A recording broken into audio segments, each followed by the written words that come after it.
Bentar lagi tanggal 25. Bentar lagi tanggal 25. Di awal Desember kemarin sudah mulai masuk. Beberapa tempat sudah pasang atribut-atribut. Ini mohon maaf Bapak Ibu, kita ini muslim. Fatwa Majelis Ulama Indonesia, haram umat muslim mengikuti perayaan Natal, haram.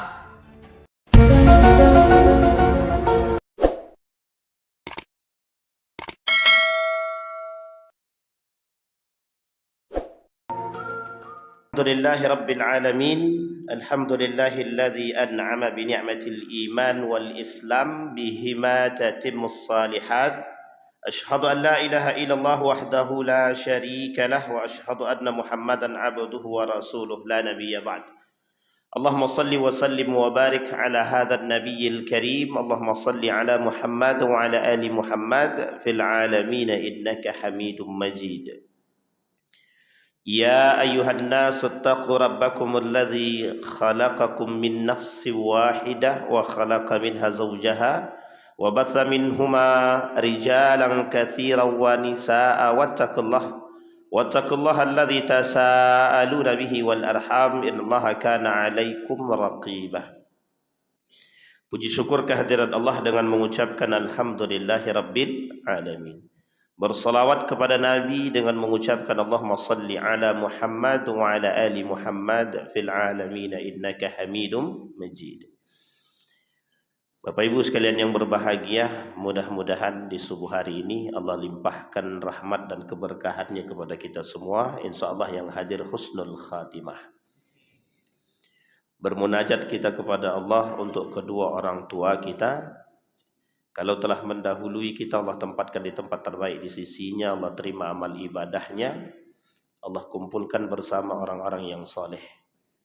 Dan untuk kedua orang tua kita kalau masih hidup, Allah sehatkan, Allah kuatkan, Allah anugerahkan rezeki yang melimpah, anak-anak yang selalu mendoakan, insyaallah husnul khatimah. Amin ya rabbal alamin. Berdoa kita selalu untuk saudara-saudara kita yang tertimpa musibah. Allah hapuskan dosa mereka, Allah tinggikan derajat mereka, Allah tambahkan rasa cintanya kepada mereka, insyaallah husnul khatimah. Amin ya rabbal alamin. Baik Bapak Ibu sekalian yang berbahagia, di subuh hari ini jadwalnya Ustadz Dr. Saidul Amin. Kita doakan mudah-mudahan beliau sehat, kuat, guru-guru kita diberikan kemudahan, kelancaran dalam setiap urusan. InsyaAllah mereka bisa kembali mengisi kajian seperti sedia kala. Amin ya rabbal alamin. Baik Bapak Ibu sekalian yang berbahagia, di subuh hari ini saya ingin mengangkat satu hadis daripada baginda Nabi Muhammad SAW. Kata baginda Nabi Muhammad SAW, an Amru bin Shu'aib an abihi an jaddihi anna Rasulullah sallallahu alaihi wasallam qala laisa minna man tashabbaha bi ghairina. Kita ulangi. Kata Nabi dalam hadisnya, laisa minna man tashabbaha bi ghairina. La tashabbahu bil yahudi wala bin nasara fa inna taslimal yahud al isharatu bil asabi' wa tasliman nasara al-isyaratu bil akuf. Kata Nabi dalam hadis ini, bukan dari golongan kami orang-orang yang menyerupai selain daripada Nabi Muhammad sallallahu alaihi wasallam. Bahasa sederhananya, kata Nabi, bukan dari golongan kami orang-orang yang mengikuti perbuatan-perbuatan yang tidak sesuai yang dibuat oleh baginda Nabi Muhammad SAW dan para sahabat, para tabi'in, para tabi'in, para alim ulama. Kata Nabi, laisa minna. Para ulama mencoba mentafsirkan makna laisa minna. Apa sih artinya laisa minna itu, kata para ulama. Kata para ulama tafsir itu, laisa minna itu artinya dua. Yang pertama, laisa minna bukan dari golongan kami itu artinya yang pertama adalah orang kafir. Jadi ada orang kafir yang tidak masuk dalam golongan baginda Nabi. Ya karena dia kekafiran dia. karena kekafirannya dia tidak masuk. Tapi ada yang kedua, orang muslim tapi tidak dianggap oleh Nabi. Nah, itu dia yang paling berat tuh di situ. Kalau kita dalam doa kadang kita berdoa, ya Allah, Allahumma salli ala Muhammad wa ala ali Muhammad. Setiap orang yang berdoa selalu didahului dengan istighfar dan sholawat, biar mudah doanya dikabulkan. Itu salah satu syarat dikabulkannya doa, harus ada sholawatnya, kata Nabi dalam hadisnya begitu. Masalahnya ada orang, kata Nabi, bukan dari golonganku, kata Nabi. Dia ada 40 hadis lebih itu yang berbicara tentang laisa minna, bukan dari golongan kami. Kalau orang kafir kita tidak ada masalah, karena memang dia karena kekufurannya, kata Nabi, memang mereka bukan dari golongan kita, karena dia kufur, kafir. Di dalam Al-Quran kalimat kafir itu diperuntukkan 3. Secara garis besar 2, tapi bisa disebut 3 di situ. Di dalam Al-Quran. Yang pertama orang kafir yang disebut oleh Allah di dalam Al-Quran, yang pertama adalah Yahudi. Yang kedua Nasrani. Ini boleh dikaji dalam ilmu Al-Quran. Para ulama-ulama tafsir boleh, yang pakar-pakar Al-Quran silahkan. Kemana arah daripada kalimat kafir itu diperuntukkan oleh Allah. Ini juga menjadi alasan oleh sebagian kalangan. Dulu Bapak Ibu pernah dengar ya, tidak ada istilah kafir, yang ada non-muslim, betul nggak? Pernah dengar kalimat itu? Itu adalah kalimat-kalimat merusak itu. Tapi satu sisi yang lain kita lihat di dalam Al-Quran. Kalimat kafir itu diperuntukkan 2, Yahudi, Nasrani. Yahudi, Nasrani, dan yang ketiga ada namanya Kuffarul Quraisy, orang-orang kafir min kibalil Quraisy, dari orang-orang Quraisy. Orang Yahudi percaya enggak sama Allah? Percaya enggak, Pak? Yahudi. Karena nenek moyangnya begitu, ajaran nenek moyangnya, cuma enggak percaya sama Muhammad. Mereka masih percaya Tuhan yang satu itu masih percaya. Tapi dia tak percaya kepada Muhammad. Kenapa tak percaya kepada Muhammad? Gengsi. Tahu Bapak Ibu gengsi kan? Muhammad bukan dari golongan Yahudi. Laisa min Bani Israel, kata dia. Jadi dikiranya Nabi Muhammad itu bukan dari golongan Bani Israel. Jadi kata Yahudi dari Bani Israel, Nasrani dari Bani Israel. Sehingga kata mereka Muhammad bukan dari golongan Bani Israel dan bukan dari orang Yahudi. Makanya mereka nggak mau tunduk dan patuh kepada Nabi Muhammad. Cuma di era Madinah mereka masuk Islam. Setelah wafat murtad. Itu poin pentingnya di situ. Jadi kalau kita melihat sejarah sirah Nabawiyah, terlalu jauh kalau sirah Nabawiyah, ambil fatrahnya yang di Madinah dalam sejarah perpolitikan di Madinah. Oh, itu kencang banget, itu kelihatan itu di situ dalam sejarahnya itu. Bahwa orang-orang kafir itu ada 3 di situ. Kalau Nabi di Mekah itu musuhnya cuma 1, orang-orang kafir Quraisy.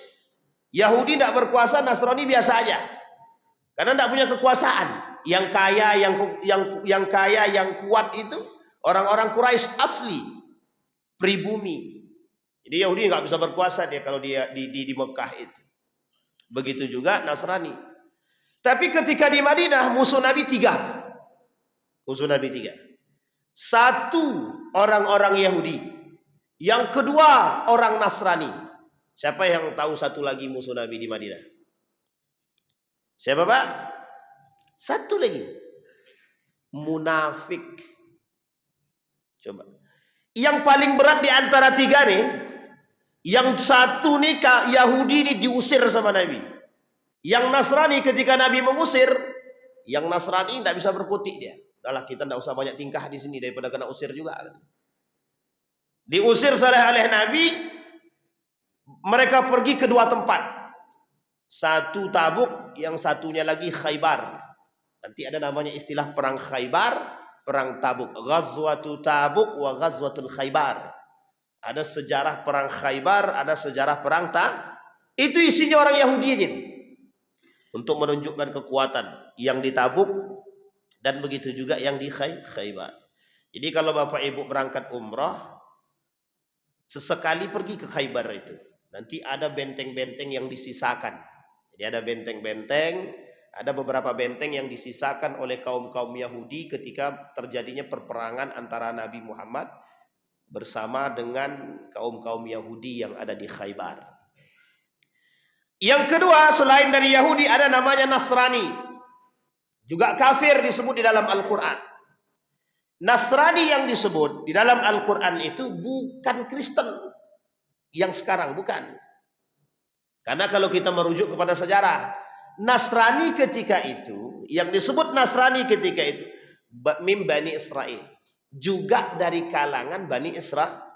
Jadi nanti dari Bani Israel itu mulai dari Nabi Ya'qub alaihissalam, Nabi Ya'qub alaihissalam. Nah, setelah Nabi Ya'qub turun. Setelah Nabi Ya'qub siapa lagi? Nabi Yusuf alaihissalam. Dari turunan Nabi Ya'qub ke bawah sampai Nabi Isa alaihissalam. Di situ sudah ada berapa agama? Agamanya cuma satu. Kitabnya ada berapa di situ? Jalurnya sama. Nabi Isa ini oleh kaum Nasrani yang dipandang sebagai tokoh ternamanya Nasrani adalah Nabi Isa alaihissalam. Makanya orang-orang, mohon maaf ya, teman-teman Kristen itu percaya di akhir zaman itu turunnya Isa itu mereka percaya. Kalau kita umat Muslim, Imam Mahdi, kemudian Isa alaihissalam. Dalam sejarah, dalam aturan hari kiamat, 10 tanda besar hari kiamat. Yang satu nanti turunnya Imam Mahdi, begitu juga Isa alaihissalam. Nasrani percaya kalau ada turunnya Nabi Isa itu. Percaya deh. Itu Nasrani. Yang kedua, Yahudi percaya dia kalau ada Imam Mahdi tapi dengan versi yang berbeda. Syiah percaya ada Imam Mahdi. Jadi ada beberapa agama yang percaya akan turunnya orang-orang tertentu, tokoh-tokoh pembesar di akhir zaman. Yang oleh Islam dipercaya Imam Mahdi dan Isa alaihissalam. Dan Dajjal juga dipahami oleh mereka. Kembali kepada poin Nasrani. Nah, Nasrani tadi oleh mereka di dalam Al-Quran itu tidak diperuntukkan untuk Kristen sebenarnya. Karena nanti perbedaannya jauh sekali, Pak. Antara Nasrani yang dimaksud kita hari ini adalah Kristen itu jauh sekali bedanya. Jauh banget. Pasca Isa itu diangkat oleh Allah. Setelah Isa itu diangkat oleh Allah. Itu fatrahnya jauh. Jauh sekali fatrahnya itu. Sampai harus berubah menjadi Tuhan yang sekarang itu bagi mereka. Itu berbeda sekali. Jauh banget. Nasrani. Yang ketiga ada namanya Kufarul Quraisy. Inilah musuhnya Nabi yang di Mekah. Namanya orang-orang kafir Quraisy. Orang-orang kafir Quraisy ini kenapa juga mendapat julukan kafir? Arti kafir itu kan menutupi diri. Kafir itu artinya koper. Nah, ini namanya kafar. Kafir bahasa Arabnya kafar. Menutupi. Sehingga orang-orang kafir itu dilabeli kafir. Dalam surat khusus untuk mereka. Qul ya ayyuhal kafirun. Hei orang-orang yang sedang menutupi diri. Yang mereka tutupi. Apa artinya kafir itu menutupi diri? Menutupi diri dari apa? Kebenaran. Nah, ini ceritanya, Pak. Jadi ketika mereka menutupi diri mereka dari kebenaran, disitulah Allah labeli mereka sebagai kafir. Pertanyaannya adalah, mereka percaya enggak bahwa Allah itu satu? Orang kafir Quraisy ini percaya. Sekarang kita lihat, Pak, di mana letaknya kok bisa mereka percaya kepada Allah yang satu itu? Kita lihat. Abu Jahal, Abu Sufyan, dan kawannya Abu Sufyan pernah ngintip Nabi sedang baca Quran. Diintip, Pak, Nabi baca Quran tuh diintipin tuh. Beberapa malam. Konon katanya ada yang mengatakan sampai 1 pekan, ada yang mengatakan 5 hari. Ngintip. Ketika mereka sedang mendengarkan Nabi, kedua-duanya selalu bertemu. Kata Abu Jahal, ngapain kalian di sini? Kata Abu Jahal. Nah, Abu Sufyan bilang, ente juga ngapain di sini? Gitu. Ternyata sama-sama nih Pak, sama-sama. Kata Abu Jahal, jangan sampai ada yang tahu kalau kita ke sini. Udah, ini cukup yang sekali dan terakhir. Sampai 3 kali Pak mereka ngintil tuh, sampai 3 kali. Dalam riwayat yang lain sampai dibilang sampai 5 kali sampai 7 kali. Apa kata Abu Sufyan sama kawannya? Ditanya sama Abu Sufyan kepada kawannya, menurut ente yang dibaca sama Muhammad ini benar atau salah? Yang dibawa oleh Muhammad ini benar apa salah? Dijawab Pak sama kawan Abu Sufyan, menurut aku betul katanya. Menurut aku benar. Sama tuh Pak, sepakat Abu Sufyan sama kawannya itu. Benar. Besok kita tanya sama Abu Jahal, betul nggak? Bagaimana pandangan Abu Jahal itu? Datang mereka ke rumah Abu Jahal Pak, ditanya, Abu Jahal, menurut ente bagaimana apa yang dibaca dan dibawa oleh Muhammad itu? Jawab sama Abu Jahal Pak, dengan jujur. Wallahi, gitu. Yang dibawa oleh Muhammad itu betul-betul benar. Gitu. Cuma ditanya sama Abu Jahal, loh kenapa ente nggak mau masuk? Login, kalau bahasa sekarang kan, kenapa ente nggak login kan begitu? Kenapa ente nggak masuk? Gitu. Dijawab sama Abu Jahal, gengsi bro. Dari kalangan Muhammad ada dari kalangan Muhammad, dari orang-orang kabilahnya Muhammad ada nabi. Sementara dari kabilah kami yang termasuk besar juga nggak ada nabi. Jadi disinilah Pak, mereka nggak mau beriman tuh gara-gara gengsi aja. Jadi bisa dipahami Pak ya. Beda dengan Abu Lahab, sebenarnya hampir-hampir sama saja. Gengsi. Gengsi untuk menerima kebenaran. Nah manusia sekarang banyak begitu. Manusia-manusia sekarang ini gengsi untuk menerima kebenaran. Seolah-olah dengan apa yang dia buat udah berasa benar sekali. Jadi mereka terkongkong dan terpaku dalam pemahaman yang begitu sempit. Nah Bapak Ibu, kita kembalikan kepada hadis yang tadi.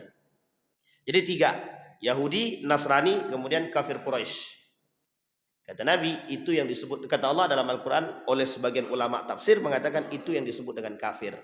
Nah sisanya Allah sebutkan dalam Al-Quran musyrikun. Siapa namanya Bapak Ibu? Musyrikun. Nah sekarang pertanyaannya, siapa musyrikun itu? Yang menyembah selain daripada Allah, yang punya kawan selain daripada Allah, yang menduakan Allah, yang menyekutukan Allah sama itu, yang menjadikan Allah punya sahabat yang lain. Makanya Bapak Ibu sekalian yang berbahagia, orang-orang muslim dia tapi masih percaya sama yang lain juga disebut dengan musyrik. Contoh di Riau ini ada. Jadi ada istilahnya sinkritisme. Tahu Bapak Ibu sinkritisme? Memadukan agama. Dia punya 2 agama minimal, sinkritisme. Sholat Jumat dia sholat, sesajenan dia ikut, paham ya? Nah, ini sholat Jumat dia sholat dia sholat tapi cuma sesajenan ikut. Pas menyembah pohon dia ikut, pas ngasih makan laut dia ikut. Nah, ini namanya sinkritisme. Dalam istilah antropologi ini kajiannya budaya. Kalau dalam kajian budaya kata mereka, begitulah budaya Indonesia ini kaya akan budaya lokal, budaya yang apik. Cuma dalam kajian agama, dalam kajiannya akidah bermasalah Pak, bermasalah itu. Apa masalahnya? Sholat dia jalan, sesajenan dia jalan. Dia kasih ke laut jalan, dia kasih ke hutan jalan. Apa kata kami kalau tak kasih hutan Pak Ustaz? Nanti hutan ini marah sama kami, tak dikasihnya kami kehidupan. Ini kira-kira musyrik kan tuh? Musyrik kan? Itu zaman dulu begitu juga.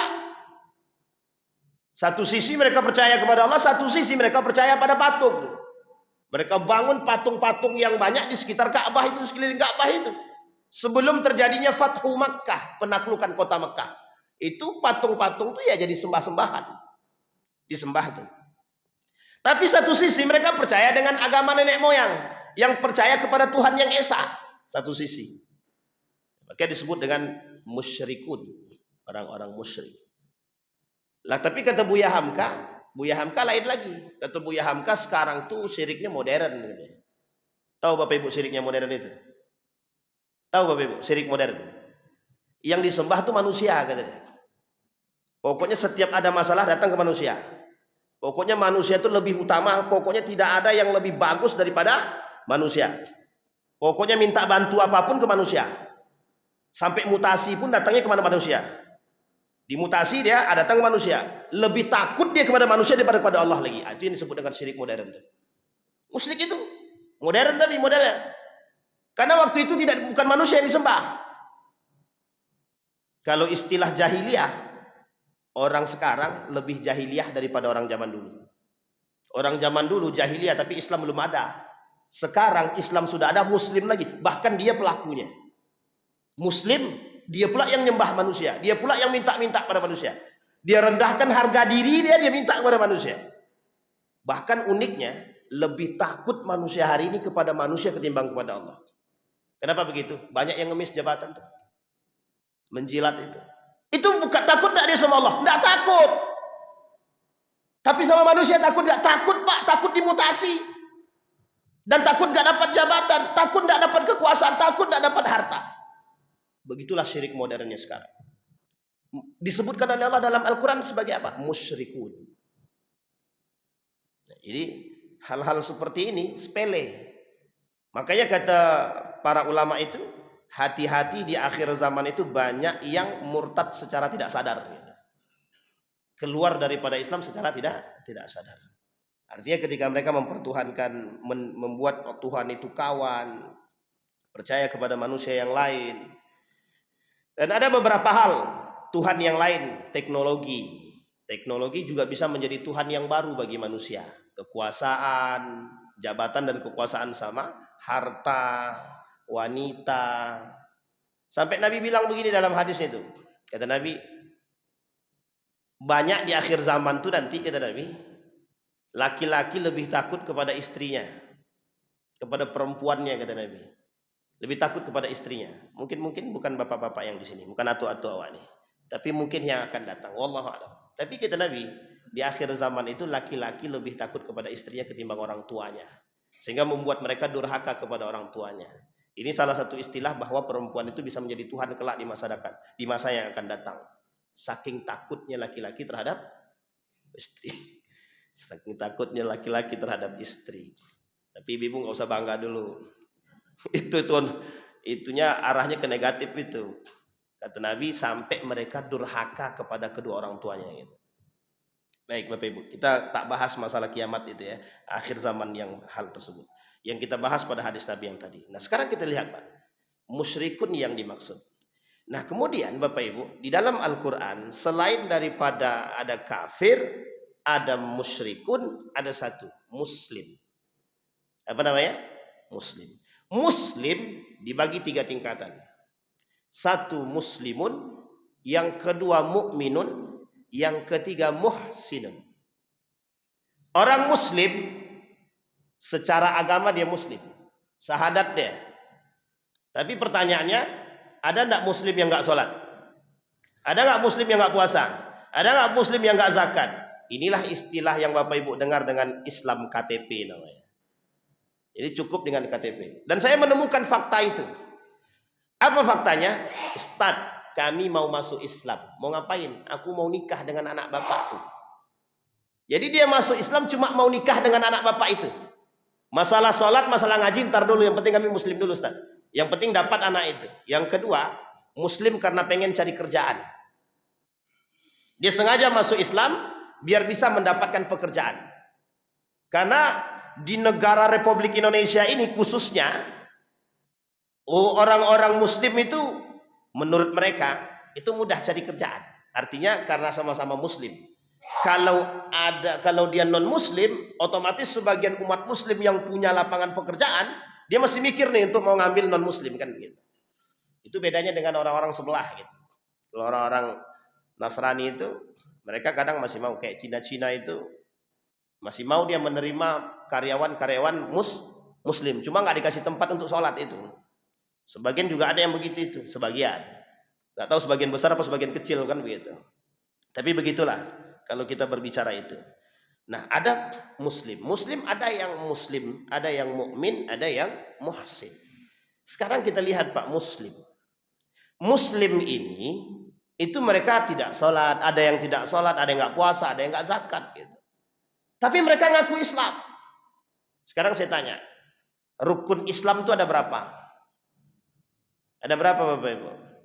5. Rukun iman? Baik. Zakat masuk rukun apa? Sekarang yang tak bayar zakat berarti muslim apa tak muslim dia? Salah satu rukun Islam itu adalah syahadat.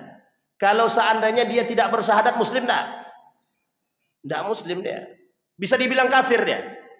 Bisa. Sekarang saya tanya, kalau dia tidak bayar zakat, bisa enggak kita bilang kafir dia? Dalam hadis Nabi ada. Kata Nabi, orang yang tidak membayar zakat fahuwa kafir. Dia kafir, kata Nabi. Faqad kafara. Orang tidak sholat, faqad kafara. Orang yang tidak puasa, faqad kafara. Gitu. Meskipun sebagian ulama hadis bilang hadisnya lemah. Gitu. Di antara 3 nih, puasa, zakat, sholat, ulama sepakat pada nomor 1. Pada yang sholat. Kata para ulama, meskipun hadisnya ada. Memang lemah hadisnya. Pertanyaannya, hadis lemah ini bisa nggak dipakai? Boleh, kata Imam Ibnu Qayyim, kata Imam Ibnu Hajar Al-Asqalani. Boleh. Cuma nggak boleh dijadikan alasan kan? Jadi alasan nggak boleh. Tapi pertanyaannya adalah, mengapa orang ketika tidak bayar zakat, ketika dia tidak puasa, kenapa ancamannya itu tidak sengeri ketika dia meninggalkan syahadat, ketika meninggalkan salat, ketika melakukan perbuatan riba misalnya, mereka nggak takut? Ya karena ancamannya tidak separah itu, bukan? Karena yang nyampainya nggak nyampe begitu. Sesekali perlu ditakuti, perlu banget Pak. Umat muslim sekarang ini perlu ditakutin. Sedangkan yang bencana datang aja nggak takut, apalagi nggak ditakut-takutin gitu. Begitulah umat muslim sekarang. Parahnya manusia sekarang, umat muslim sekarang begitu. Maka kata Nabi, kalaulah dia sebagai seorang muslim, harusnya kan dia mukmin gitu. Karena dia tahu orang dia masuk Islam itu syahadatnya bunyinya jelas. Asyhadu an la ilaha illallah wa asyhadu anna Muhammadar Rasulullah. Berarti dia percaya kepada Allah. Disinilah oleh para ulama dikatakan tergantung pada lisannya dan hati dia. Dia ngucapin syahadat pakai lisan atau pakai hati? Kalau pakai hati doang Ustaz kan nggak nampak Ustaz. Anggaplah pakai lisan. Tapi kan belum tentu hatinya Ustaz. Nah, itu dia masalahnya. Makanya ada orang muslim tidak sholat dia. Tapi Nabi bilang Pak, al-ahdu bainana wa bainahu tarikus sholat. Perbedaan kita dengan orang kafir apa kata Nabi? Cuma satu kan, meninggalkan sholat.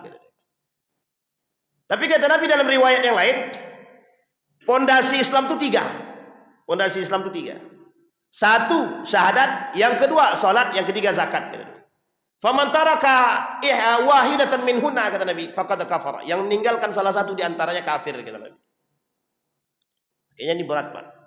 Nah sekarang itu muslim. Ada yang Islamnya KTP. Kalau Islamnya KTP, berarti kita bisa paham Pak. Di antara mereka nih bisa muncul orang-orang yang munafik. Bisa munafik, bisa musyrik, bisa fasik. Muslim. Mungkin enggak muncul kaum musyrikun dari kalangan muslimun? Mungkin enggak muncul orang-orang musyrik dari kalangan orang-orang muslim? Sangat mungkin sekali. Yang tadi kita katakan. Yang kedua, mungkin enggak ada orang munafik di tengah umat muslim. Jangankan di tengah umat muslim. Di masa Nabi 40 Pak dikantongi oleh Huzaifah ibnul Yaman. 40 dikantongi oleh Huzaifah ibnul Yaman nama kaum-kaum munafik, nama orang-orang munafik. Sampai Umar bin Khattab bilang begini sama Huzaifah. Huzaifah, nama gua ada enggak? Kata Umar bin Khattab. Kata Huzaifah, tersenyum aja dia. Sampai mati dia, sampai wafat Huzaifah ibn al-Yaman tidak disebutkan 40 tersebut. Karena memang janjinya sama Nabi jangan disebutin 40 orang munafik. Musuh Nabi yang paling berat di Madinah itu siapa? Bukan Yahudi, bukan Nasrani. Justru musuh Nabi yang paling berat adalah munafik yang membuat ulah. Siapa salah satunya? Abdullah bin Ubay bin Salul. Ada namanya Abu Ubaid bin Salul. Abu Abdullah bin Ubay bin Salul. Coba bayangkan. Madinah yang kita sebut sebagai kota Madani, lahir manusia munafik di situ. Pertama kali dalam sejarah muncul orang-orang munafik di Madinah. Pertanyaannya, musuh Nabi nggak? Musuh Nabi. Munafik dia. Muslim nggak dia? Muslim. Yang membuat fitnah terhadap Siti Aisyah, dia. Sekarang pertanyaan kita adalah, kita kembalikan, itu zaman Nabi, Nabi masih hidup. Sekarang kita lihat, banyak enggak orang munafik sekarang? Banyak enggak orang munafik sekarang? Sampai Nabi bilang dalam hadisnya sahih, kata Nabi. Kata Nabi, "Inna min ba'di ummati munafiqun." Atau kata Nabi, "Inna munafiqu ummati qurra'un." Kata Nabi, kelak di akhir zaman itu ada orang-orang munafik dari golongan umatku, kata Nabi. Siapa mereka? Qurra. Tahu Bapak Ibu qurra nih?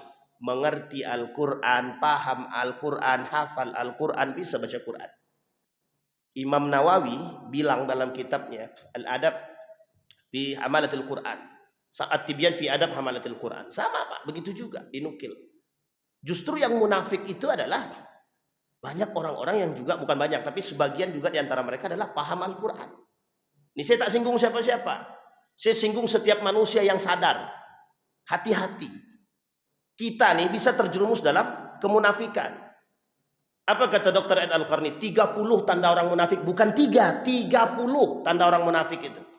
Munafik itu ada 2. Ada munafik kecil, ada munafik besar. Pernah Bapak Ibu tahu?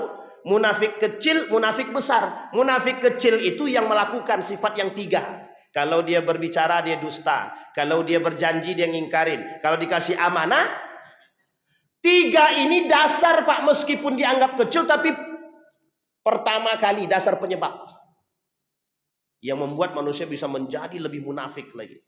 1, kalau sholat dia main-main. Wa idza qamu ila salati qamu kusala. Itu yang bilang siapa? Allah. Orang munafik sholatnya main-main. Ada lagi Nabi bilang, ada orang yang suka sholat di akhir waktu. Munafik juga kata Nabi. Tapi jangan digeneralisir. Orang yang sholat di akhir waktu yang dibilang munafik ini, orang yang suka mempermainkan sholat, memang suka menunda-nunda waktu sholat. Nah, ini munafik tuh munafik. Dipahami oleh para ulama yang disebut dengan akhir setengah jam sebelum masuk waktu yang lain. Paling tidak setengah jam. Itu paling sedikit. Jadi setengah jam sebelum masuk asar baru dia sholat zuhur. Sebelum itu ngapain dia? Main HP. Munafik berarti dia itu. Tapi jangan pula pas mau tengok, "Oi, munafik, kok main HP sekarang?" Enggak boleh. Jangan pula kita bilang orang itu munafik langsung, tak boleh. Nah, itu etika dalam Islam. Oh, ini orang-orang munafik nih yang sholatnya terlambat-terlambat nih. Tidak bisa juga. Kita harus paham asbabnya juga. Bisa dipahami Bapak Ibu. Nah sekarang yang ingin kita bahas itu Bapak Ibu. Pada poin aspek munafik ini. Kata Nabi, "Laisa minna." Tidak, bukan dari golongan man tasyabbaha bi ghairina. Bukan dari golongan kami ada orang-orang yang menyerupai perbuatan-perbuatan yang tidak sesuai dengan kami, kata Nabi. Ini saya spesifikin langsung Pak. Langsung saya tuju tempatnya langsung. Ini bentar lagi. Bentar lagi tanggal 25. Bentar lagi tanggal 25. Di awal Desember kemarin sudah mulai masuk. Beberapa tempat sudah pasang atribut-atribut. Ini mohon maaf Bapak Ibu, kita ini muslim. Fatwa Majelis Ulama Indonesia, haram umat muslim mengikuti perayaan Natal. Haram. Langsung kita sebut ya, haram. Ustaz kok keras sekali. Kalau lembut-lembut aja mereka tak dengar, apalagi keras. Yang keras aja tak didengar, apalagi yang lembut. Haram umat muslim mengikuti fatwa Natal, haram. Itu Majelis Ulama Indonesia. Kalau mau ikuti silahkan. Pertanyaannya bukan di situ. Pertanyaannya adalah umat muslim yang mengikuti tradisi-tradisi Yahudi dan Nasrani itu dipanggil apa? Nifak, munafik. Artinya kalau ada umat muslim hari ini yang mengikuti tradisi-tradisi seperti itu disebut apa? Munafik. Maka kata Nabi, "Laisa minna," bukan dari golongan kami. Dan Nabi tidak mau mengakui orang-orang munafik daripada golonganku, kata Nabi. Cuma ada cumanya. Ketika Umar bin Khattab mau membunuh Abu Ubaid bin Salul, Nabi dilarang. Nabi melarang. Kata Nabi kepada Umar, jangan. Engkau mau orang di sini masih memandang aku, kata Nabi. Dia munafik. Memang dia munafik, kata Nabi. Cuma kalau ente bunuh, orang masih paham bahwa Abu Ubaid itu adalah sahabatku. Dia beriman dan hidup di masaku, kata Nabi. Ini kalau dibunuh, nanti yang kena saya, kata Nabi. Bahwa Muhammad membunuh sahabatnya, gitu. Maka dilarang Pak sama Nabi Umar bin Khattab untuk membunuh orang munafik itu, Abu Ubaid bin Salul. Tapi sebelum mati, sebelum wafat Abu Ubaid bin Salul itu, Nabi kasih jubah Nabi kepada Abu Ubaid bin Salul. Tahu ibu alasannya? Kita rujuk kepada 6 tahun sebelum dia wafat itu. Jadi ketika Ibnu Abbas itu, paman Nabi itu, ada namanya Abbas paman Nabi, bukan Ibnu Abbas. Abbas paman Nabi, sebelum itu belum masuk Islam dia. Nah, ketika dia dalam perperangan itu sakit dan menjadi tawanan Nabi. Ketika menjadi tawanan Nabi, dikasih baju pakaian. Nabi kan tetap sedih karena meskipun tawanan, tapi dia paman, tetap paman, kata Nabi. Mau gimana pun Abbas tetap paman Nabi. Singkat cerita, dia tidak lagi memiliki pakaian. Nah, pakaian yang cocok kepada badannya Abbas ini, paman Nabi ini, adalah pakaiannya Abu Ubaid bin Salul tadi. Maka dipinjamkanlah, dikasih oleh Abu Ubaid bin Salul baju tadi, jubah tadi untuk dipakaikan kepada Abbas melalui baginda Nabi Muhammad SAW. Satu-satunya kebaikan Abu Ubaid bin Salul kepada Nabi, satu-satunya. Itu orang munafik tadi. Makanya di akhir sebelum dia wafat dikasih oleh Nabi baju. Karena nanti sebagai pengganti baju yang pernah dia kasih kepada Abu Ubaid kepada Abbas. Itu orang munafik, Pak. Nah, posisinya, Pak, mohon maaf ya Bapak Ibu ya, Natal ini berbarengan dengan tahun baru. Tak lama kemudian tahun baru. Yang ingin saya ingatkan kepada kita adalah banyak tradisi-tradisi jahiliyah yang diikuti oleh umat muslim. Saya ambil hadis yang lain. Kata Nabi dalam hadis yang lain, la taqumus sa'ah, tidak akan terjadi hari kiamat hatta tattabi'anna, sampai mereka akan betul-betul mengikuti tradisi-tradisi sebelumnya, kata Nabi. Ditanya sama sahabat, aminal yahud wan nasara, apakah dari Yahudi dan Nasara? Kata Nabi, kalau bukan mereka siapa lagi? Dalam riwayat yang lain, apakah itu Persia dan Rom? Kata Nabi, kalau bukan mereka siapa lagi? Ini kalau kita rujuk kepada 4 ini, Pak, Yahudi, Nasrani, Persia dan Rom, itu kelihatan semua. Kita ambil dulu Persia. Bapak Ibu tahu Persia agamanya apa? Majusi. Majusi itu sembahannya, Pak, Zoroaster. Zoroaster itu api, berarti mereka musyrikun. Makanya kata para ulama, orang-orang Majusi ini musyrikun. Yang disembah adalah api. Sampai hari ini masih tersisa, Pak, sebagian di antara mereka yang masih menyembah api. Masih ada. Persia itu mana pusat? Iran sekarang. Nah, kalau kita pahamkan Iran itu pasti Syiah. Sebagian besar, sebagian kecil masih ada yang percaya dengan nenek moyang. Baik, kita kembali. Yahudi, Nasrani. Kalau bukan mereka siapa lagi, kata Nabi. Nah, sekarang kita perhatikan, Pak. Tradisi Yahudi dan Nasrani ini sebenarnya bahasa kiasan. Ketika 1925 runtuh Turki Utsmani. Habis nih, Pak, Turki Utsmani. Siapa yang naik? Eropa. Apa yang mereka lakukan terhadap Islam? Di bumi hanguskannya Islam. Semua dihabisin, Pak. Yang masih belajar baca bahasa Arab singkirkan. Yang azan pakai bahasa Arab singkirkan. Sampai di Turki azannya pakai bahasa Turki. Sampai Bapak Ibu datang ke Inggris pakai nama Muhammad aja diusir. Langsung auto. Kalau auto balik ke kampung masing-masing. Jadi kalau kita pakai namanya Muhammad Ridwan masuk ke Inggris pada saat itu langsung diusir, Pak. Tidak boleh masuk. Sampai ke nama-nama saja kalau ada berbau Islam singkirkan. Nama yang tidak ada asal usul masalah, yang ada berbau Islam aja diusir. Inilah cikal bakal lahirnya yang disebut dengan Islamophobia. Bapak Ibu tahu Islamophobia? Benci terhadap Islam. Nah, ini yang mau kita bahas, Pak. Yang mau dibahas itu. Kenapa? Sekarang ini Islamophobia, isinya Islamophobia semua. Benci terhadap Islam. Orang yang disebut benci terhadap Islam ini, Pak, salah satunya adalah bukan benci masuk ke dalam Islam, bukan. Justru benci terhadap syariat-syariat Islam itu sendiri. Justru benci dengan sunnah-sunnah Nabi itu sendiri. Justru yang benci itu bukan hanya orang kafir, Muslim itu sendiri. Parah nggak itu? Umat Muslim. Sampai Nabi bilang dalam hadisnya begini, kata Nabi, la yabqal Quran illa rasmuh. Al-Quran tidak akan tersisa kecuali tinggal tulisan. Wala yabqal Islam illa ismuhu. Tidak akan tersisa Islam kecuali tinggal nama, katanya. Itu Nabi yang bilang. Sekarang perhatikan betapa banyak orang yang benci dengan Islam itu. Bukan benci dengan Islamnya, tapi benci dengan syariat Islam itu. Akhirnya mohon maaf, Pak, kebencian tadi menerobos batas-batas yang tidak seharusnya diterobos. Contoh, umat Muslim pakai pakaian Santa Claus. Umat Muslim pakai bunga-bunga. Ustadz, ini kan cuman benda, cuman barang. Bukan masalah barang. Tapi Anda mengikuti tradisi orang yang tak selayaknya untuk diikuti. Sampai di sini paham ya Bapak Ibu ya? Ustadz, tapi itu tuntutan pekerjaan. Nah inilah nanti kalimat akhirnya di situ. Maka dituntutlah ulama bertasamuh dengan... Tidak bisa, Pak. Jangan tuntut ulama bertasamuh. Jangan ajarkan Islam bertasamuh. Tasamuh itu apa, Ustaz? Toleransi. Tidak usah ajarkan, tidak usah. Islam tak perlu diajarkan toleransi. Bisa dipahami sampai di sini Bapak Ibu. Ini tujuannya adalah biar Bapak Ibu bisa mengingatkan anak-anak kita, generasi kita. Betapa banyaknya kita terjerumus dalam perbuatan tradisi itu. Ini baru tanggal 25. Ntar tanggal 1 kita lihatin, Pak. Sampai sini paham ya Bapak Ibu ya? Tradisi jahiliyah.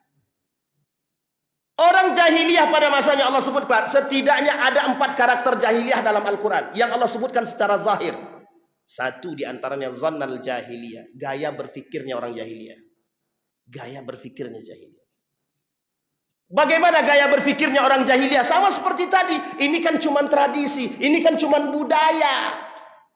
Apa yang mereka lakukan oleh kafir Quraisy terhadap baginda Nabi? Mat, begini aja lah. Hari ini kami ikut Tuhanmu. Besok kau ikut Tuhan kami. Apa jawaban Nabi? Lakum dinukum waliyadin, kata Allah. Allah kata sama Nabi, Nabi suruh sebut itu. Ini asal usul turunnya ayat surah Al-Kafirun tadi. Lakum dinukum waliyadin. Ini diterjemahkan dulu, dimaknakan lebih paham lagi. Artinya, Anda kalau memang Anda tidak bisa menjadi muslim sejati, setidaknya Anda jangan ikutan agama lain. Ini sudah tidak muslim sejati mengikuti tradisi yang lain. Ini kan cuma tradisi, sedang tradisi Islam aja nggak pernah ente ikutin. Apalagi tradisi orang kok malah diikuti. Kadang kita berpakaian, Pak, pakaian bangga kita. Astagfirullahaladzim. Maka Pak, perdebatan ini tahunan. Perdebatan ini tahunan di kalangan Majelis Ulama Indonesia. Sampai banyak orang yang mau menggugat fatwa ini. Cabut fatwa ini, cabut. Begitu. Yang minta dicabut umat muslim juga. Pertanyaannya itu sakit apa tidak sakit itu umat muslim yang minta dicabut fatwa itu? Nah, sampai di sini bisa dipahami Bapak Ibu. Baik. Artinya Bapak Ibu, kata Nabi, jangan kata Nabi, la tattabi'anna sunnana man kana qablakum. Betul-betul sungguh mereka kelak di akhir zaman, kata Nabi, betul-betul akan mengikuti tradisi-tradisi orang-orang jahiliyah terdahulu, kata Nabi. Itu betul. Dan hari ini sudah kita buktikan banyak sekali orang-orang muslim yang mengikuti tradisi-tradisi seperti itu. Pertanyaannya adalah, Ustadz, itu kan cuma sekedar mengikuti dan bertoleransi. Enggak, Pak. Kalau memang itu sekedar toleransi, minta mereka ucapkan syahadat. Syahadat aja. Kan cuma toleransi aja. Bapak cuma tinggal ucapin aja kok, enggak ada masalah. Cuma ngucap, enggak akan ada yang mau, Pak. Enggak ada yang mau. Sampai mereka bilang sama saya begini. Saya punya kawan banyak, Pak. Dulu saya pernah tinggal di Yogyakarta. Di Yogyakarta itu saya pernah, mohon maaf, pernah berdiskusi dengan salah seorang teolog sekolah teologi Kristen yang ada di Yogyakarta. Saya tanya, ada masalah nggak sama kalian kalau kami nggak mengucapkan selamat Natal? Dijawab sama dia, nggak ada masalah, Wan. Nggak ada masalah kami. Mereka nggak masalah, kok kita yang masalah. Kenapa umat-umat muslim itu bermasalah ketika kita tidak mengucapkan selamat Natal kepada mereka? Tapi mengapa mereka mengatakan kan tidak ada masalah? Mereka yang tidak muslim saja mereka kata tidak ada masalah. Kita umat muslim justru yang mempermasalahkan. Itu yang kita sebut dengan munafik. Umat muslim yang mempermasalahkan hal tersebut munafik. Bapak Ibu, ini kaitannya dengan akidah. Ustadz, ini kan cuma tradisi. Kita kembalikan lagi Pak. Dari sinilah orang-orang, mohon maaf, orientalis itu untuk merusak akidah umat muslim yang kuat ini. Sedikit demi sedikit. Dirongrong sedikit demi sedikit. Berkurang akidahnya, berkurang imannya, berkurang ketaatannya sedikit demi sedikit. Sholatnya rajin tapi terjerumus dalam kemusyrikan. Sholatnya rajin tapi terjerumus dalam kemunafikan. Sholatnya rajin tapi terjerumus dalam kefasikan. Ini yang menjadi masalah Pak. Sehingga dampaknya adalah yang tradisi yang terlalu ditinggikan, yang kita harus bertasamuh dengan hal yang lain. Ada dampaknya, ada kecintaan umat muslim terhadap Islam dan kecintaan umat muslim terhadap syariat Islam berkurang sedikit demi sedikit. Muncul orang-orang yang merusak Al-Quran, mengencingkan Al-Quran, berjoget di atas Al-Quran. Muncul orang-orang yang joget di atas replika Ka'bah. Muncul orang-orang yang menghina Allah. Muncul orang-orang yang menghina Muhammad dan lain sebagainya. Muncul Pak orang-orang seperti ini. Coba bayangkan, di tengah siapa? Umat muslim. Parahnya lagi, gara-gara tradisi juga yang sesat dan menyesatkan. Ingat ya, tradisi yang salah, dampaknya adalah muncul kelompok-kelompok yang mohon maaf, membawa ajaran yang tak sesuai. Bercampur laki-laki perempuan, muslim dia karena tradisi. Bolehnya foto bareng dengan perempuan begini, itu tradisi. Mungkin itukah yang disebut dengan tradisi? Tradisi bolehkah menerobos batas syariat? Tidak boleh Pak. Islam apa? Apakah Islam melarang tradisi secara utuh? Tidak. Tradisi yang sejalan dengan syariat Islam, yang tidak menerobos batasan-batasan syariat, tidak dipersoalkan. Lah kalau mohon maaf, kalau bercampur laki-laki perempuan itu tradisi mana? Kajiannya jelas, tapi bercampur laki-laki dan perempuan. Setelah pengajian cium tangan, hahaha begini. Pertanyaannya adalah, yang rusak siapa? Siapa yang merusak Islam itu siapa? Umat muslim itu sendiri. Baik, itu yang pertama. Artinya kata Nabi, jangan ikuti. Nah yang kedua, bulan Desember ada 2 tradisi setidaknya, paling sedikit 2 tradisi yang diikuti oleh umat muslim. Yang kedua, perayaan tahun baru. Saya kasih Bapak Ibu nalar logika berpikir yang sehat otaknya. Mohon maaf ya, jangan tersinggung. Datang berombong-rombong manusia ke jalan yang ada di Jalan Sumatera, di dekat Tugu. Tugu apa namanya? Yaitu Tugu Zapin. Tugu Zapin, di Zapin itu ada laki-laki perempuan. Itu sudah dalam syariat itu sudah salah itu. Oke lah, anggaplah itu untuk edukasi. Kumpul orang rame-rame Pak di situ. Di Tugu Zapin tuh kumpul rame-rame. Menjelang jam 12 malam. Menjelang Pak. Sampai jalan macet. Hotel penuh. Pertanyaannya ngapain? Begini Pak. Ngapain kepalanya begini? Nunggu bom meletus. Ketika sudah selesai bom meletus, puar gitu. Balik ke rumah masing-masing. Coba Bapak Ibu pakai akal nalar sehat. Yang Bapak tengok sama Bapak Ibu tengok itu apa? Mercon Pak. Di mana letak faidah hidupnya? Tidak ada. Di mana letak faidah agama? Tidak ada. Di mana letak tradisinya? Tidak ada. Di mana letak edukasinya? Sama sekali tidak ada. Pembodohan massal. Itu pembodohan massal itu. Dan Bapak Ibu tahu siapa perayaan tahun baru pertama sekali yang melakukan? Paus. Bukan muslim. Tapi pas kajian tahun baru Islam, kajian dalam masjid cuman setengah, sisanya nggak tahu kemana. Tapi ketika perayaan tahun baru kumpul semua Pak. Uniknya lagi ladang kemaksiatan. Ada laki-laki datang dengan perempuan, nggak tahu istri dia atau istri orang. Bayangkan Pak. Justru kita menyediakan ladang kemaksiatan. Bapak Ibu yang punya anak perempuan dan anak laki-laki, tolong diingatkan. Jangan sampai Bapak Ibu selangkah menuju neraka hanya gara-gara bercampur anak Bapak Ibu dengan laki-laki dan perempuan. Bisa dipahami Bapak Ibu ya? Tradisi salaman laki-laki dan perempuan saja, ikhtilaf para ulama, bahkan banyak yang mengatakan tidak boleh laki-laki perempuan bersalaman. Itu salaman. Dimana kalau duduk bareng berhuluan, ya jelas lebih haram. Sedangkan salaman aja haram. Tapi apakah diperhatikan? Tidak. Kalaulah Melayu ini bersandingkan adat, bersandingkan syarak begitu. Pertanyaannya di mana letak syaraknya? Apakah ini tradisi Melayu? Melihat bom meletus itu tradisi Melayu? Saya pernah lakukan Pak. Mungkin tidak semua hotel, tapi beberapa hotel. Kita tanya Pak, penuh Pak hotel itu. Tapi kita kan nggak bisa tanya apakah mereka dalam itu laki-laki perempuan, suami istri apa tidak. Kecuali hotel-hotel syariah. Bisa dipahami Bapak Ibu. Mohon maaf Pak, ladang kemaksiatan itu yang kita maksudkan. Pertanyaannya adalah muncul kelompok yang mengatakan, hei, alergi kau dengan tahun baru, alergi kau dengan hal-hal begini, tidak toleran. Nah inilah kalimat akhir yang mereka sampaikan kepada kita Pak. Bahwa kalau ada orang yang membantah tradisi ikut yang tadi Natal, kemudian membantah tahun baru, maka disebutlah orang-orang seperti ini tidak toleran. Tidak apa namanya? Bisa dipahami sampai di sini Bapak Ibu? Pertanyaannya adalah, muslimkah kita? Muslim. Ini yang disebut dengan muslim, mukmin, muhsin. Ada orang muslim belum tentu mukmin. Ada orang mukmin sudah mesti muslim.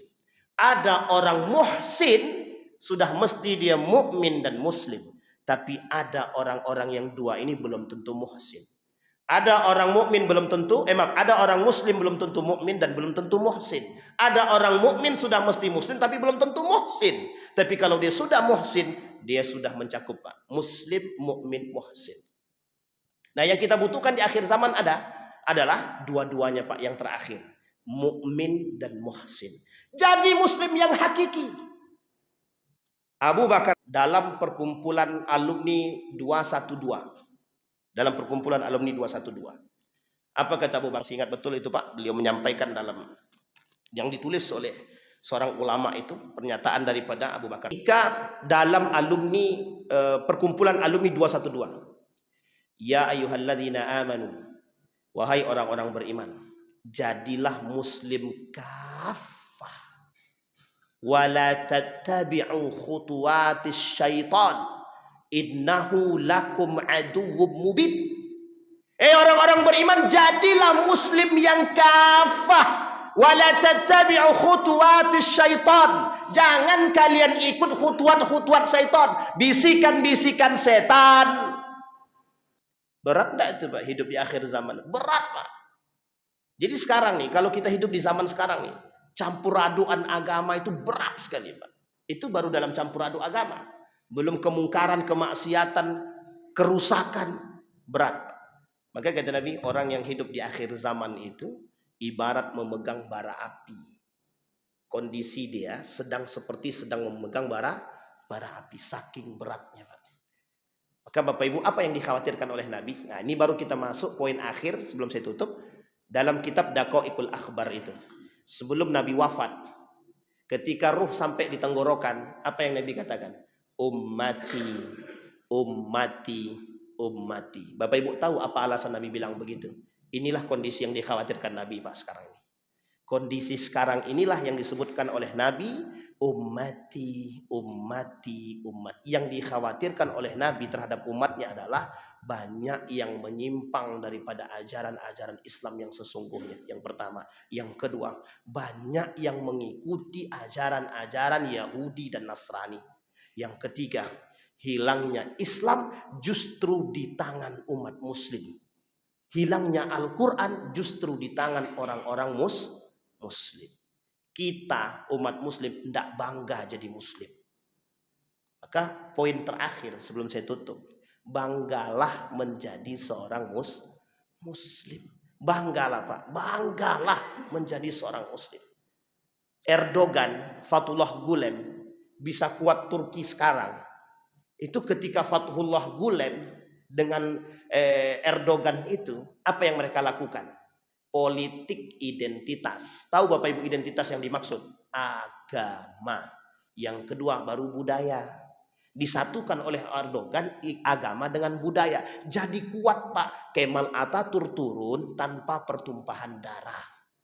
Tapi menyatukan agama. Agama dulu Pak dikembalikan sama mereka, ruh itu. Itu yang disebut dengan politik identitas. Sekarang pertanyaannya, boleh nggak kita kembali kepada politik identitas? Wajib. Boleh nggak kita bangga dengan keislaman kita? Wajib. Kalau justru kita nggak bangga dengan keislaman kita, siapa yang akan mengokohkan nilai-nilai agama? Ada yang mengatakan begini, Ustaz, urusan agama itu tak usah Ustaz pikirkan, itu sudah Allah jaga. Betul Pak. Tapi Allah kata dalam Al-Quran, in tansurullaha yansurkum.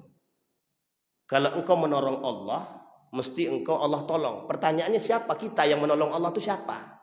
Mungkin tidak kita nolong Allah itu? Mungkin tidak kita menolong Allah Pak? Tidak mungkin. Tapi apa yang dimaksud adalah nilai-nilai agama. Jaga nilai agama, jaga agama. Mukmin yang menjaga nilai agama, dia telah menjaga agama. Makanya kalau kita sholat, kita menjaga Pak. Kalau kita jujur, kita menjaga. Kalau kita nggak korupsi, kita menjaga. Kalau kita nggak menjilat, kita menjaga. Nah justru mohon maaf, runtuhnya Islam di tangan umat muslim. Sebabnya apa? Penjilat, perusak, yang suka merusak nilai-nilai agama. Bahasa istilah sederhana ini disebut oleh Allah dalam Al-Quran pengkhianat terhadap agama. Nah, pengkhianat terhadap agama ini disebut oleh Dr. Ed Al-Qarni sebagai munafik. Sampai di sini ada pertanyaan Bapak Ibu? Tidak ada, alhamdulillah. Ya, kalau bertanya susah nanti panjang lebar deh Bapak Ibu. Baik. Nah, inilah Bapak Ibu sekalian yang berbahagia. Ini kita menyampaikan meskipun ini acara tahunan, jangan sampai tergadaikan akidah kita, jangan sampai tergadaikan keislaman kita, jangan sampai capek-capek beribadah 70 tahun ternyata hanya rusak karena perbuatan yang tidak Allah ridhoi dan terjerumus dalam kekufuran. Nah, saya tak bahas lagi, dia ada hadis kata Nabi ada 6 yang merusak amal ibadah, ada 3 yang menghapus dan lain sebagainya. Tapi di antara sekian banyak itu yang merusak keislaman seseorang itu 1 kata Nabi. Dia ada banyak, ada 10 yang merusak keislaman seseorang itu. 1 di antaranya adalah syirik. Yang kedua kata Nabi syirik kecil. Syirik kecil. Makanya kata Nabi dalam hadisnya, saya tutup, akhafu alaikum asyirkul asghar. Saya mengkhawatirkan kalian tentang syirik kecil kata Nabi. Jadi Bapak Ibu sekalian yang berbahagia, mudah-mudahan kita yang hadir terjaga semua keimanan dan akidahnya. Mudah-mudahan di akhir zaman ini bisa sebagai penutup langkah kita untuk tetap istiqamah menjadi muslim sejati. Dan insya Allah kita termasuk orang-orang yang bisa memunculkan, menggaungkan 2 hal. Amiruna bil ma'ruf, nahina 'anil munkar. Berbuat baik, memerintahkan orang berbuat baik dan mencegah perbuatan keji dan mungkar. Mudah-mudahan ada manfaat. Kita berdoa kepada Allah. A'udzu billahi minasyaitonir rajim. Bismillahirrahmanirrahim. Alhamdulillahirabbil alamin. Hamdasy syakirin, hamdan na'imin, hamdan yuwafi ni'amahu wa yukafi'u mazidah. Ya Rabbana lakal hamdu kama yanbaghi li jalali wajhikal karim wa 'azimi sultanik. Allahumma salli ala Muhammad wa ala ali Muhammad. Allahumma faqihna fid din wa 'allimna ta'wil. Allahumma ighfir lana dhunubana wa dhunuba walidina warhamhuma kama rabbayana shighara. Allahumma ighfir lahum warhamhum wa'afihim wa'fu anhum wa akrim nuzulahum wa wasi' madkhalahum waj'al al-jannata mathwahum. Allahumma inna nas'aluka imanan bika ya rabbal alamin. Allahumma inna nas'aluka imanan kamila wa yaqinan sadiqah wa amalan salihan maqbulah wa tijaratan lan tabur ya dzal jalali wal ikram. Allahumma khtimna bis salihin. Allahumma khtimna bis salihin. Rabbana hab lana min azwajina wa dhurriyyatina qurrata a'yun waj'alna lil muttaqina imama. Allahumma adfa' 'anna al bala wal waba wal fakhsha. Allahumma adfa' 'anna al bala wal waba wal fakhsha wal munkar ya rabbal alamin. Allahumma anfa'na bima 'allamtana warzuqna 'uluman tanfa'una fid dini wad dunya wal akhirah. ربنا هب لنا من الصالحين ربنا هب لنا من أزواجنا وذرياتنا قرة أعين واجعلنا للمتقين إماما اللهم إنا نسألك خير هذا المكان وخير ما فيه وخير أهله ونعوذ بك من شر هذا المكان وشر ما فيه وشر أهله اللهم انصر من نصر الدين واخذل من خذل المسلمين اللهم انصر إخواننا المجاهدين في فلسطين وفي غزة وفي كل مكان اللهم دمر اليهود اللهم أهلك الكفرة والمبتدعة والمشركين أعداءك أعداء الدين ربنا آتنا في الدنيا حسنة وفي الآخرة حسنة وقنا عذاب النار والحمد لله رب العالمين السلام عليكم ورحمة الله وبركاته